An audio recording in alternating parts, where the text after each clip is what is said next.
Bonjour, comment investir dans l'immobilier lorsqu'on a déjà sa résidence principale? Donc c'est ce qu'on va voir dans cette vidéo tout de suite. Il y a 4 étapes, voilà des conseils, des astuces qui vont vous permettre d'augmenter fortement vos chances d'investir dans un bien immobilier lorsqu'on a déjà sa résidence principale et voilà, obtenir un maximum du banquier. C'est ce qu'on va voir dans cette vidéo. Donc première chose à savoir, dans les politiques des banques, donc elles autorisent un taux d'endettement. Pour eux c'est un taux de risque et pour vous c'est un taux d'endettement à hauteur de 33% de vos revenus mensuels. C'est-à-dire que bon, 33%, des fois c'est 30%, 33%, 40%, ça dépend évidemment des revenus que vous avez, puisqu'un salaire à 1000 euros, c'est pas la même chose qu'un salaire à 10 000 euros simplement. Donc ce que je vous invite fortement à faire, c'est d'éteindre tous les crédits, tous les prêts à tempérament, les crédits pour des voitures, pour tout simplement augmenter, voilà, diminuer vos charges mensuelles, augmenter votre capacité d'emprunt. Bonne nouvelle pour vous, c'est que si vous avez déjà acheté votre résidence principale déjà depuis quelques années, il y a de fortes chances que vous ayez changé de position, que vous ayez augmenté vos revenus. Et donc ça, au moment où vous avez contracté votre crédit hypothécaire, les banques n'avaient pas encore ce paramètre. Deuxième chose concernant votre crédit hypothécaire, il faut savoir que vous savez réemprunter à hauteur du montant que vous avez déjà remboursé dans votre crédit hypothécaire. Donc, c'est super rigolo parce que j'ai l'impression d'être un banquier quand je dis ça. Donc je répète, vous savez réemprunter à hauteur du montant que vous avez déjà remboursé. Donc typiquement, si vous avez pris un crédit hypothécaire à 200 000 euros, admettons que vous avez déjà remboursé quelques années plus tard, allez on va dire 20 000 euros, vous serez réemprunté à hauteur de 20 000 euros facilement sans trop de difficultés. Donc typiquement, qu'est-ce qui se fait? C'est que les banques autorisent de réemprunter pour des travaux. Donc voilà, ce qui est tout à fait légitime et naturel. Donc dans votre discours, vous pouvez dire que vous allez faire des travaux. Donc sur base d'un devis, ils vont vous rembourser, vous reprêter les 20 000 euros que vous avez déjà remboursés. Donc ça, c'est une chose qu'il faut savoir et qui est super importante. Alors, troisième point qui est super important, c'est votre bien, combien est-ce qu'il vaut. Donc lorsque vous avez contracté votre crédit hypothécaire, vous avez d'office fait expertiser votre bien et l'expert a dit à la banque, voilà, le bien que monsieur ou madame veut acheter vaut tant d'euros.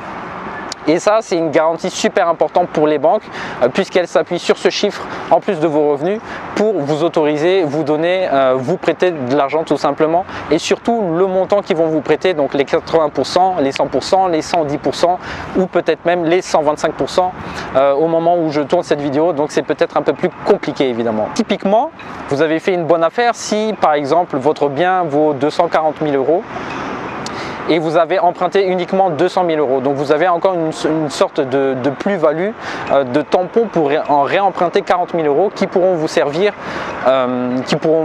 pour l'achat d'un deuxième bien. Si ce n'est pas le cas, donc si vous avez par exemple pris 200 000 euros, donc travaux plus maison compris, et qu'elle est expertisée à 200 000 euros, si vous avez de la chance, quelques années plus tard, en fonction voilà, de votre environnement, de votre quartier, votre bien a pris de la valeur. Donc admettons qu'il y a des transports ou des institutions ou voilà, que le quartier a pris de la valeur, votre bien aura fortement des chances à ce qu'il soit déjà surévalué plus tard, plus évalué plus tard, que vous avez créé une plus-value.